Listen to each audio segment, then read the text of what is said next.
Tonight, the Dublin City School system is facing a new warning. Get its finances and management in order or risk losing accreditation. A new report failed the district in multiple categories.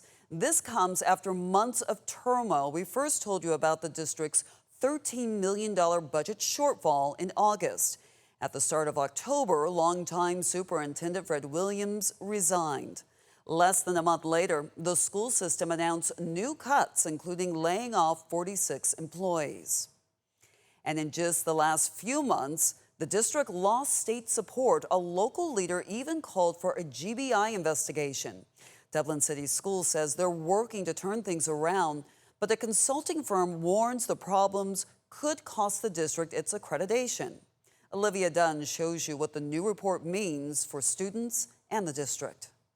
Chelsea Taylor is one of the 46 teachers that lost their jobs in October as part of Dublin City Schools' deficit reduction plan. She says she's not surprised that the district is now at risk of losing its accreditation. It's ludicrous, is what it is. Taylor is a former Dublin Middle School art teacher. She says the report isn't a shock, but she worries for her former students. I just think the people being affected the most in this community are the ones that are powerless to be able to do anything about it, which is the kids. The report criticizes years of poor financial decisions. Cognia also gave Dublin City Schools failing grades in categories like communication, decision-making, budgeting, and more. It downgraded the school district's accreditation to accredited under conditions, one step away from losing it entirely. It's not pretty, really. It's still a lot of problems. Senator Larry Walker says losing accreditation would make it difficult for students to transfer credits to colleges or even transfer to another school. If they lose their accreditation,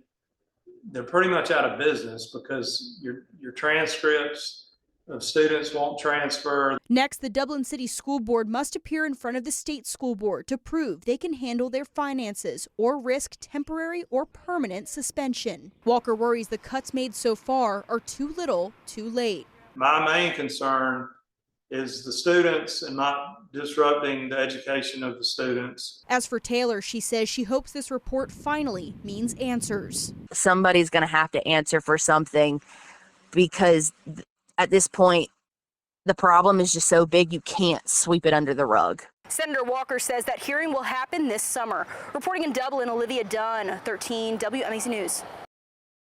We reached out to Interim Superintendent Marcy Poole for comment. She did not respond. Senator Walker says it would take another report from Cognia before Dublin City Schools officially lose accreditation.